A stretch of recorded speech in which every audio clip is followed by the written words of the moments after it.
पद, पैसा, शोहरत, नाम, फेम कब सब मिलके भी हाथ से चला जाता है। मतलब कहते हैं ना कि पहले तो बहुत अच्छा दिया, मान सम्मान दिया, रिस्पेक्ट मिली, प्रॉफिट मिला, फिर बाद में नुकसान हो गया तो कोई मतलब नहीं निकलता उस चीज का।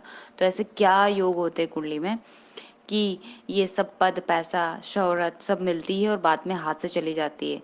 जिससे हम देखते हैं कि जो सेकंड भाव होता है वो अपने धन का होता है, वाणी का होता है। उस भाव में यदि राहु हो तो राहु कैसा है, उसकी डिजायर ज्यादा होती है, जहां भी बैठता है उसको प्यास बोल सकते हो कि प्यास रहती है, तो उसको संतुष्टि नहीं मिलती उस जगह पर। तो जो उस भाव से रिलेटेड है वो चीज में वो बढ़ोतरी कर देगा। जैसे धन का भाव है, आय का, तो व्यक्ति सोचेगा कि मुझे बहुत ज्यादा धन मेरी लाइफ में आए। वाणी का है तो वो ऐसे सोचेगा कि वाणी के थ्रू मैं कैसे पैसे कमा लूं। मतलब धन का भाव है तो धन से रिलेटेड चीजें देखने को मिलेगी, चाहे उसका स्वामी कोई भी हो।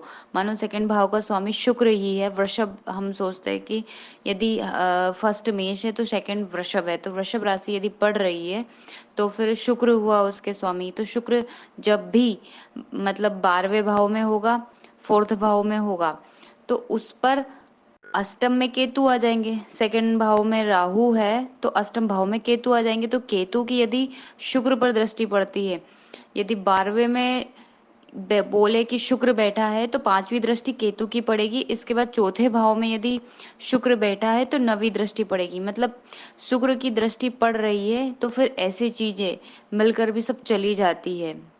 और इसके साथ ही यहाँ देखें कि यदि शुक्र मतलब कमजोर है, उसमें बल नहीं है, तो भी ये चीजें ज्यादा देखने को मिलेगी। इसके साथ ही केतु की महादशा चल रही हो और मानो राहु की दशा चल रही हो, राहु में केतु का अंतर चल रहा है या केतु में राहु का अंतर चल रहा है, तो भी ये चीजें आपको देखने को मिलेगी।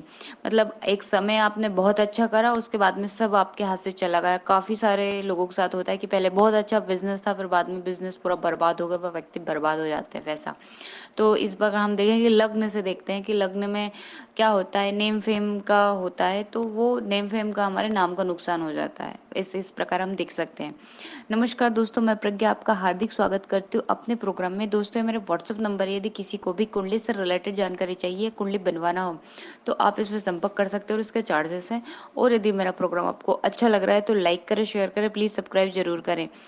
जिस प्रकार हम देखते हैं कि लग्न जो हमारा व्यक्तित्व होता है, नाम होता है, एक पीढ़ी दर पीढ़ी चला आ रहा है, कभी कुछ ऐसा बवाल नहीं हुआ, बहुत अच्छा आपने कमाया, पर एक समय बाद है कि आपको पूरा नाम मिट्टी में मिल जाता है। तो ये भी आप यहाँ देख सकते हैं। यदि थर्ड भाव से देखें तो स्किल्स का होता है, तो स्किल्स में आपको ये देखने को मिल जाएगा। और उसके बाद फोर्थ भाव है जो भूमि, भवन, वाहन, मकान, गाड़ी का होता है। तो आपने मानो प्रॉपर्टी खरीदी, वो चली गई, गाड़ी आपने खरीदी नहीं, कुछ समय बाद ऐसा हुआ कि वो वापस करनी पड़ी, हो सकता है वो संभली ही नहीं आपसे, मतलब उसका पैसे नहीं भर पाए या कुछ भी इशू हुआ, आपके घर में प्रॉब्लम आ गई आपके घर में, वैसा। इसके बाद हम देखें पांचों भाव जो होता है प्यार का होता है, स्टॉक मार्केट का होता है, रिश्ते का होता है, तो उससे रिलेटेड आप देख सकते हो। छठे भाव में हम देखें तो जॉब का होता है, कंपटीशन का होता है। सातवां भाव होता है मैरिज का होता है, तो उसमें भी आप देख सकते हैं। आठवां भाव होता है कि लंबी बीमारियों का होता है, तो वो भी वहां पे भी ये चीज देख सकते हैं। नवा भाव होता है जो हायर एजुकेशन का होता है।